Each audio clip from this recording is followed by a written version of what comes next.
Last night in the NBA was crazy. Buzzer beaters, brawls, 콴²იმე. But the best part of the night was the amazing basketball we got to see from the best of the best. Here is all of it in 8 minutes or less. The night started off with the Pacers versus the 76ers, where Tyrese Halliburton would put on a mind-bending show with 15 assists. Here, Obi Toppin goes for the ball screen, but then ghosts, and when Joel goes to tag him in the paint, Tyrese skips it to the opposite corner for the open three. How about the pass? It was a jump two-handed pass there by Halliburton to get it over the top. 6 first-half assists for Tyrese Halliburton. From the jump, he had already woken up and chosen violence. In transition, the Pacers have a 3-on-2 advantage, and when the defense tries to stop the ball, Tyrese darts a no-look pass to the cutting Toppin for the reverse layup. The chemistry between Tyrese and Obi has been instant to start the season. In early offense, Tyrese rejects the screen, but then when he gets into the teeth of the defense, he fakes the pass to Obi before threading it, and that little freeze of the defender gives Obi the positional advantage, and it's a layup for 2. When the defense tries to ice him on the left wing, he's able to beat the pressure and create the first advantage. But instead of hitting the roller, he lobs it to the cutter for the maxi poster. Tyrese is currently leading the league in assists and making his name known as potentially the best passer in basketball. On the other side of the ball, the Maxey Embiid two-men game is starting to be one of the most unstoppable actions in the NBA. First, Tyrese comes off the ball screen and then pocket passes it to the rolling Embiid. And when all 280 pounds of the big fella are coming at you with downhill momentum, there is literally nothing you can do. When the defense tries to double Joel in the post, he kicks it out to Maxey, who fakes the 3 and drives. Now the defense has to choose between either Maxey or Joel, and whatever choice the defender makes in this position, it's already guaranteed to be the wrong decision. In the end, the Pacers won the game, but next would be the long-awaited showdown between Victor Wembanyama and Chet Holmgren. First of all, this young Thunder team plays such beautiful basketball. It's a pleasure watching them play. In early offense, Josh Giddey skips it to Lou Dort, and when Wemby recovers, the Thunder start the swing game back to Giddey. But when Zach Collins helps on the drive, it's a simple bounce pass to the cutting Chet for the dunk. The Spurs, on the other hand, were a different story. When Devin takes the bad mid-range pull-up, the Thunder rebound the ball and initiate the transition. Devin sulks while Wemby and Zach both go to the ball, and this poor transition defense leads to an easy layup for Giddey. In the half-court, though, Wemby was a lot better. Here, Chet attacks his man off the dribble, but when he turns around and bumps to create the spatial advantage, Wemby eviscerates the shot from behind. The two rookies really struggled in this game, but it was all worth it because of one man, Shai Gilgeous-Alexander. At the logo, Shai hesitates before attacking right with the burst, but when his man tries to recover, he pulls the brakes at the elbow for the pull-up mid-range jumper. He is ridiculous. And Gilgeous-Alexander pulls the string on Champagnie,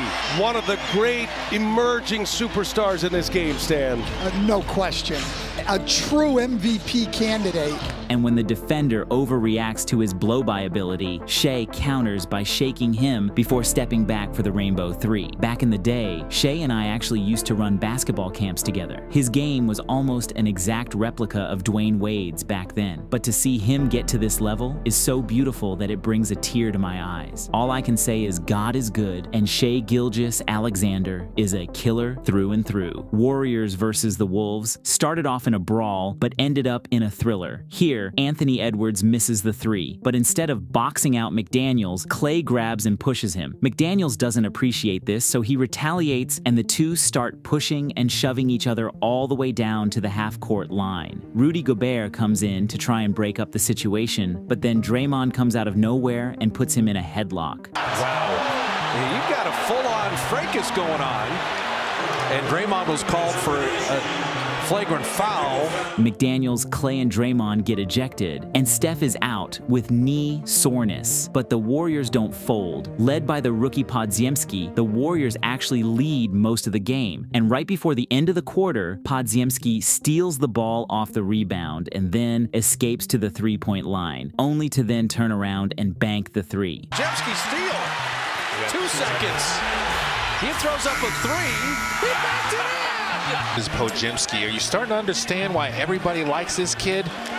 ₦²იმე is a baller. Unfortunately for the Warriors, the fourth quarter really belonged to one man and one man only, Karl Anthony Towns. Cat would eventually win the game for the Timberwolves by raining down 3 after 3 after 3 on the Warriors. It was a good effort by the shorthanded Dubs, but I'm sure there is a scary truth about the Warriors no one knows about that we will hear about soon. If you know, then you know what I'm talking about. Meanwhile, the sky was falling in Clipperland. Coming off of a 5-game losing streak since trading for James Harden, they were going up against the reigning champion Nuggets, which led all Clipper fans to ask one question: is there no rest for the weary? About them, they've lost 5 in a row. They have not won a game on the road yet.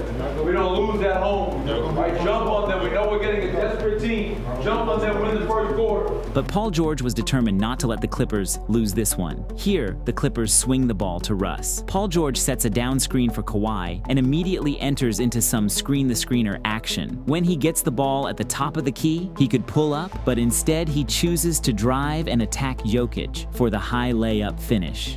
Slithering is George down the lane, and he got to go. After entering the ball into the post, Kawhi cuts to create space for George to cook, and when he faces up in space, it's a one-dribble pull-up for the uncontested baseline jumper. But the Clippers would have no answer for Jokic. Here, Jokic passes it to Caldwell Pope and immediately sets the ball screen. But when he gets the switch, he goes right into a post-up on Paul George, and PG has no chance stopping the turnaround jumper from 5 feet. Here comes Jokic. He spins on George and gets it to go on the doorstep. When Jokic gets the ball in the mid-post, he backs down his man, and when help starts coming from the top, he spins away and meets Terrence Mann at the rim. Jokic misses, but it's an easy putback from there. When Kawhi tries to front the post, Jackson lobs it over the top to the big fella, and when Jokic sees the double, it's an immediate pass to the open Gordon for the reverse dunk. Into Jokic. Dangerous pass. Gordon cleans it up. Gordon cleaned it up. Staying up to date with the entire league is borderline impossible, especially if you have a full-time job and grown-up responsibilities. Trust me, I know. In this video, however, I did not cover all the games that happened on November 14th, 2023. But I wanted to experiment with this format to see if it would be effective to help keep you up to date with everything going on in the league. However, I wonder if this format is actually useful in comparison to those people that just watch the highlights. No shade intended. Please let me know your thoughts. Anyways,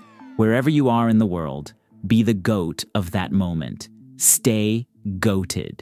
Jemski steal. 2 seconds. He throws up a 3. He backed it in. Is Podziemski. Are you starting to understand why everybody likes this kid?